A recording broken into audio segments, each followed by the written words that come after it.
प्रहार जैसे ही उनके दाढ़ों में किया, उनके मुख में किया, उनके कपोल में जैसे ही किए तो सबके देखते ही देखते हिरणाक्ष का प्राणांत हो गया, हिरणाक्ष की मृत्यु हो गई। और वो जल, पूरे जल में खून ही खून, रक्त रक्त ही रक्त दिखाई देना शुरू हो गए। और सबके देखते ही देखते भगवान अपने दोनों दाढ़ों में धरती मैया को लेकर के जल के ऊपर जब पहुँच करके जल के बाहर एक सुनिश्चित स्थान पर उस पृथ्वी को रखा। और रख करके जैसे ही पृथ्वी को रखा,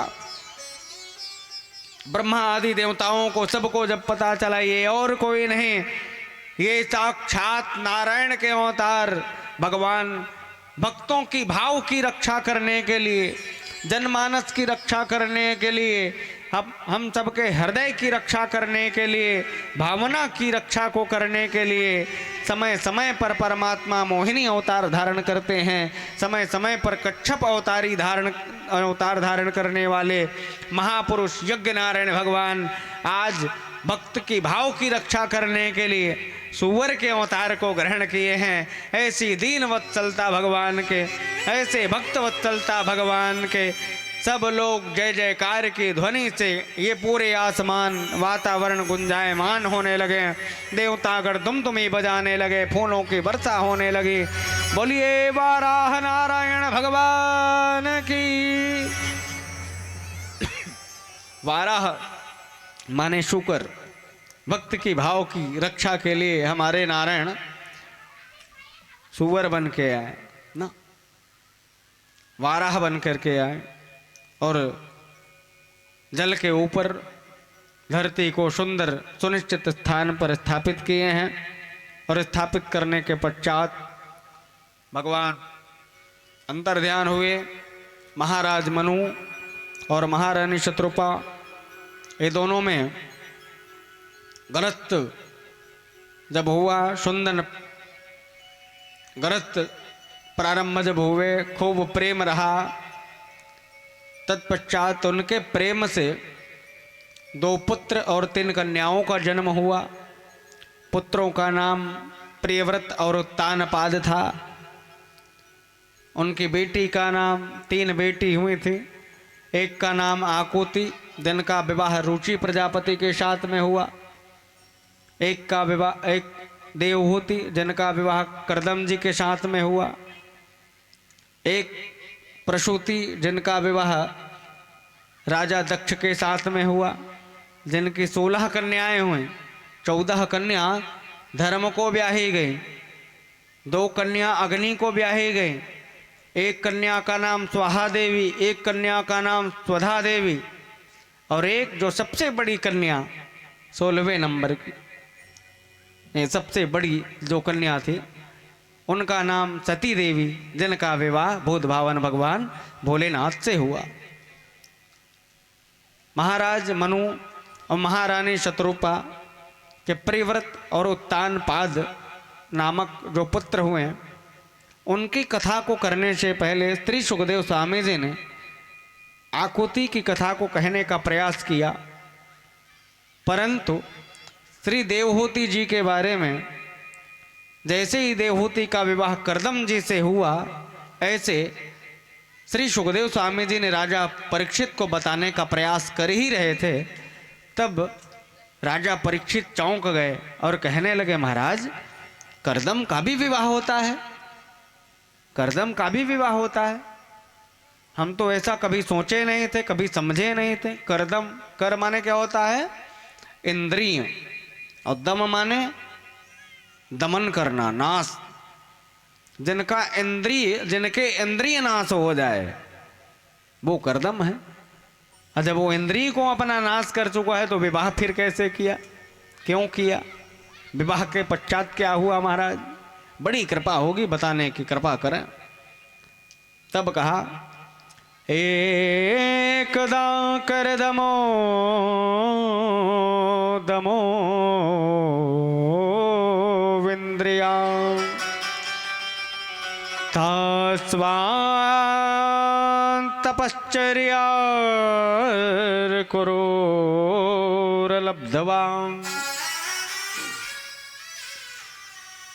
करदम जी महाराज के भाव इतने शुद्ध हो गए थे, इतने शुद्ध हो गए थे, जो कर्म करते थे ना वो भगवान को ही अर्पण कर देते थे। एक बात बताऊं, जो कर्म करते हो आप उनको भगवान को अर्पण कर दो, ऐसे करने से कर्म की शुद्धि हो जाती है। कर्म कर करके, कर्म कर करके ऐसे मत करो कि मैंने कर्म किया तो फल दो आप। लड़ाई झगड़ा भगवान से बिल्कुल ना किया जाए। उनसे ये कहा जाए, प्रभु हमने ये तो कर्म तो किया, लेकिन ये कर्म, सारे कर्म आपको ही समर्पित हैं। ऐसे कर्म को कर करके करदम जी महाराज कर्म को शुद्ध करने के लिए सारे कर्मों को प्रभु के चरणों में समर्पित कर दिए। अब करदम जी महाराज एक दिन भगवान को प्राप्त करने की इच्छा से एक पहाड़ की चोटी के ऊपर गए और जाकर के एक अंगुष्ठाभ्याम हसतो आकाशतो अतीतम, एक पांव के एक अंगूठे के बल पर खड़ा हो गया। करदम जी महाराज एक पांव के एक बल के अंगूठे के बल में खड़ा हुआ। हसतो आकाश, अपने दोनों हाथों को आकाश की ओर किए हुए, और अक्षोत आकाश तो अयम, अपनी आंखों को भी आकाश की ओर किए हुए हैं और हाथों को भी आकाश की ओर, और ये पूरे सिर को भी आकाश की ओर किए हुए, दोनों हाथों को आकाश की ओर किए हुए। ओम नमो भगवते वासुदेवाय नारायणाय, इस प्रकार से मंत्रों का लगातार जाप करता हुआ, न उनको खाने का फिक्र, न ऋण का सोच, किसी भी प्रकार से न शरीर, देह गेह विस्मृति, देह गेह को भूल गए। मैं कौन हूँ, क्या हूँ, मैं वस्त्र पहना हूँ कि नहीं। 4 महीना पूरा बरसात का बीत गया। बरसात के इतने भीषण आंधी तूफान और वर्षा के बीच में वह करदम जी महाराज खड़े रहा, एक अंगूठे के बल में, एक अंगूठे के बल में। मैया, मैं आप लोगों से ऐसे करने के लिए नहीं बोल रहा हूँ। मेरी कथा की दक्षिणा तब होगी जब कारेसरा वाले मैया, कारेसरा वाले भैया केवल 24 मिनट अपने राम को दे दें, बस 24 मिनट, बस एक अंगूठे के बल में हमें करदम जी नहीं बनना है। और जितने ध्रुव भक्त प्रहलाद, ऐसी भक्ति हमें नहीं कर सकते हम, लेकिन 24 मिनट जरूर हम अपने भगवान के सामने, अगर कुछ भी नहीं आती हैं तो चुपचाप बैठ तो सकते हैं अपने हनुमान जी के साथ, अपने राम जी के साथ, अपने कन्हैया के साथ में, और उनको बढ़िया उनसे बातचीत कर सकते हैं कि कैसे हो कन्हैया, क्या कर रहे हो ना। जैसे जैसे भक्तों का भाव हम टीवी सीरियल में भी देखते हैं, बात करते हैं, उसी प्रकार से बात कर सकते हैं। क्योंकि भगवान से बढ़ करके मित्र नहीं है और भगवान से बढ़ करके शत्रु नहीं है। भगवान को यदि मित्र बनाना है तो अच्छे से मित्र बना लें, और शत्रु बनाना है तो रावण के जैसे शत्रु बना ले, कल्याण ही होगा। लेकिन बनाएं जरूर, और नहीं बनाने वाले व्यक्ति ना इधर का होता है ना उधर का होता है, बेकार हो जाता है ना। और कई मैया को तो हम देखते हैं, 1-2 मैया आई वहाँ पर आज सुबह दर्शन करने, जब हम वहाँ पर थे तो हमको बड़ा दुख हुआ। मैया के गले में हम सोना का चैन तो देखा, लेकिन उनके बताने के बाद चैन से सोना उनके अंदर में हमने नहीं पाया। सोने के चैन उनके अंदर में तो है, उनके गले में सोने के चैन तो हैं, लेकिन चैन से वो सोए नहीं कभी ना। महाराज एक बात बताएं, हमारे गले में ना, देखो कथा सुन रहे हैं ना, अगरबत्ती भी जला रहे हैं ना, बिना दीक्षा लिए कुछ नहीं होता है दुनिया में। मैं नहीं, रामायण ने भी कहा, भागवत ने भी कहा, आप अगरबत्ती भी जला रहे हो ना, अगर आपने कान नहीं फुकाया, दीक्षा नहीं लिए हैं, आपके द्वारा दीक्षा नहीं हुआ है, तो आपका पानी पीना भी बेकार है। क्यों? पुराने ज़माने में लोग कहते थे, और आज भी ये बात चरितार्थ है कि जब तक के दीक्षा नहीं तब तक के कुछ भी नहीं करा जा सकता, किया जा सकता। इसलिए दीक्षा का होना परम आवश्यक है। और दीक्षा जैसे हो गए तो उनके तत्काल बाद हमको गले में कंठी धारण कर लेना चाहिए, कंठ में कंठी, ठीक है। और कंठ में कंठी नहीं है तो हम फालतू हैं ना। देखो, एक तो होता है पालतू और दूसरा होता है फालतू ना। जैसे ना भैया, जो कुत्ता गली गली घूमता रहता है, कुत्ते के गले में अगर पट्टा ना हो ना तो कोई भी मार देता है, पत्थर उठा के मारते हैं कि नहीं मारते हैं। और कुत्ते के गले में यदि पट्टा हो तो लोग समझ जाते नहीं भैया ये फालतू नहीं, पालतू है, इनको ना मारें। ठीक उसी प्रकार ये काम, क्रोध, लोभ, मोह हमें झपटने के लिए, हमारे अंतर मन में आ जाने के लिए, हमारे इर्द गिर्द हमको देखते रहते हैं कि हम कब इनके अंदर पाप रूप में प्रवेश कर जाएं।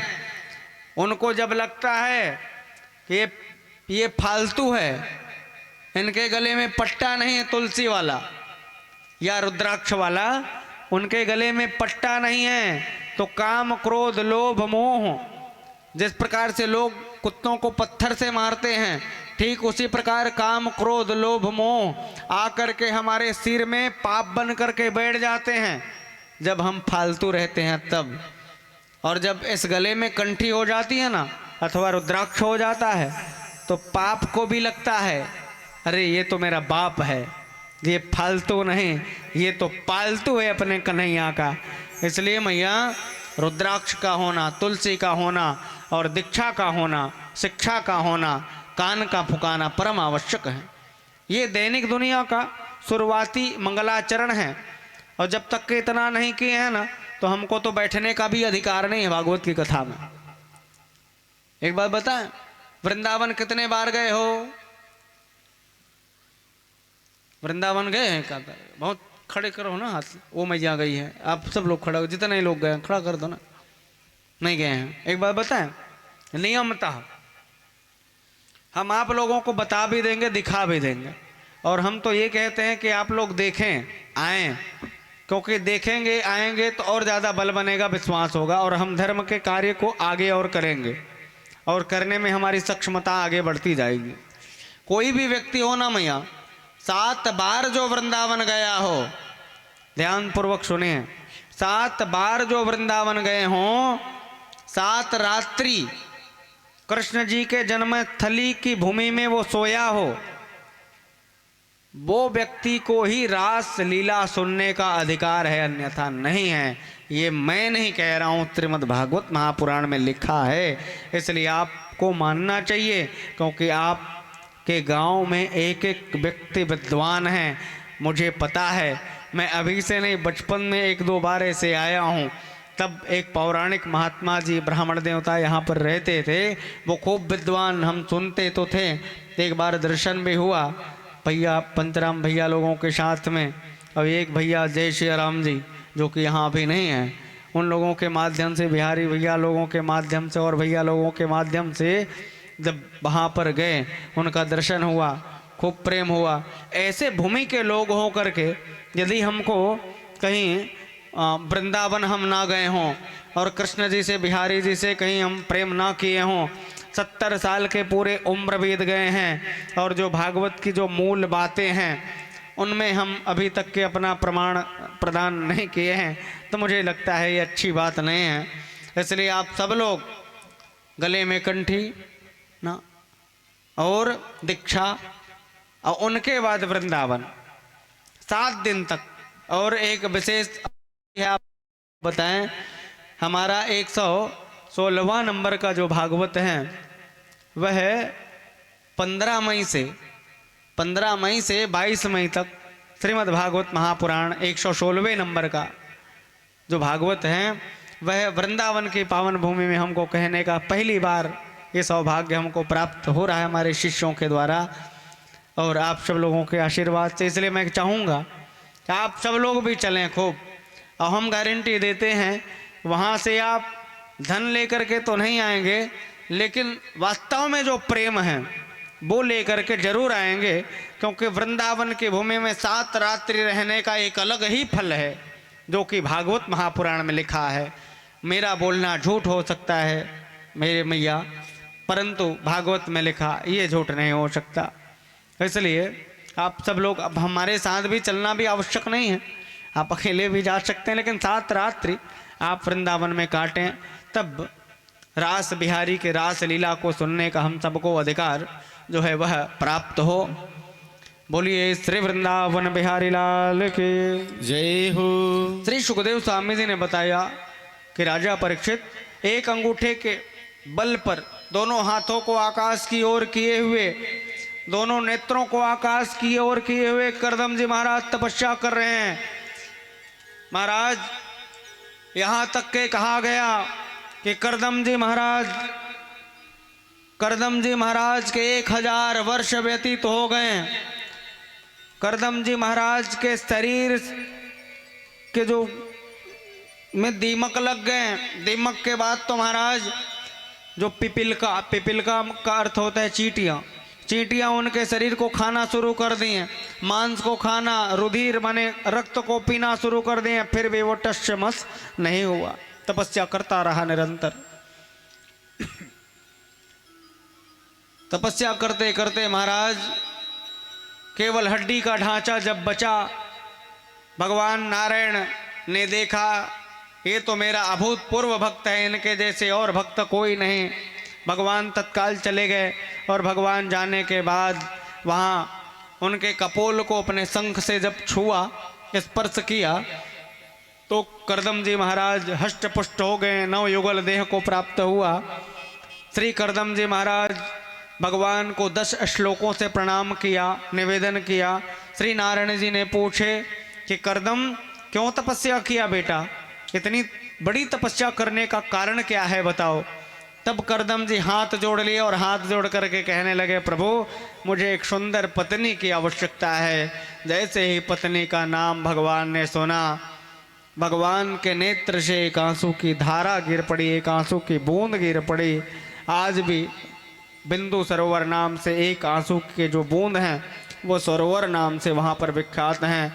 भगवान समझ गए कि यहाँ पर मांगना किसी को नहीं आता, रो दिए भगवान और कहा कि चिंता मत करो, मैं तो तुम्हें मिलूंगा ही। आज से 7वें दिन तुम्हें सुंदर धर्म पत्नी की और सबसे सुशील सुंदरी पत्नी की पूर्ति तुम्हें हो जाएगी, और मैं भी तुम्हारे यहाँ एक पुत्र बन करके जन्म ग्रहण करूँगा, चिंता मत करो करदम। इस प्रकार से कह करके भगवान अंतर ध्यान हो गए। समय आने पर करदम जी को 9 कन्या की प्राप्ति हुई। तत्पश्चात कपिल नारायण के रूप में भगवान यज्ञ नारायण स्वयं साक्षात श्री हरिवन नारायण का जन्म प्रकट होना करदम जी के यहाँ हुआ, जिनको परिक्रमा करके श्री करदम जी महाराज भगवत प्राप्ति करने के लिए जंगल की ओर निकल गए। मैया देवहूति ने उनके पास भक्ति योग, ज्ञान योग, ब्रह्म योग इत्यादि योग को पा करके मैया अपना कल्याण करी। इस प्रकार से करदम जी की सुंदर कथा और श्रीमद् भागवत महापुराण की इस कथा को आज यहीं पर विराम प्रदान करते हैं। और क्योंकि आप सब लोग जा रहे हैं और आप लोग जा रहे हैं ना, तो हमारा मन भी जा रहा है। नहीं तो हम तो 7-8 बजे तक के भी कथा कहने वाले व्यक्ति हैं। आजमा के देख लेना, एक आध दिन रुक के देख लेना, हम कथा कह के दिखा देंगे। क्योंकि इन बेटों को पता है 8-9 बजे तक के भी कथा श्रीमद्भागवत महापुराण की हमने गाया, कहा। आप सब लोगों से निवेदन, कल बढ़िया मन बना करके आइएगा और खूब अच्छे से कथा आप लोग श्रवण करें, ताकि हमारा मानव जीवन सफल, सार्थक और सिद्ध हो सके। क्योंकि कथा में व्यथा तब पैदा हो जाती हैं जब जिनको हम सुना रहे होते हैं अच्छे से और कहीं चले जाए ना, तो मन आक्रांत हो जाता है और व्यथित हो जाता है, टूट सा जाता है। इसलिए निवेदन, आज की भाव को यहीं पर विराम करते हैं और कल से ठीक 2 बजे, थोड़ा बहुत आगे पीछे गर्मी भी बहुत है, सायंकाल की जो कथा है उनको भी 1-आध घंटा ऐसे बढ़ा भी भले देंगे, लेकिन दोपहर की जो कथा है वह ठीक 2-2:30 बजे जो इससे आज शुरू हुआ है उसी प्रकार से शुरू हो। आओ एक बार भगवान नाम भजन, तत्पश्चात वाणी को विराम, तत्पश्चात भगवान के मंगलमय महाआरती, प्रसाद वितरण, पुनः अपने घर को। बोलिए श्री वृंदावन बिहारी लाल के, जगत जननी श्री राधा महारानी की जय हो। जिंदगी की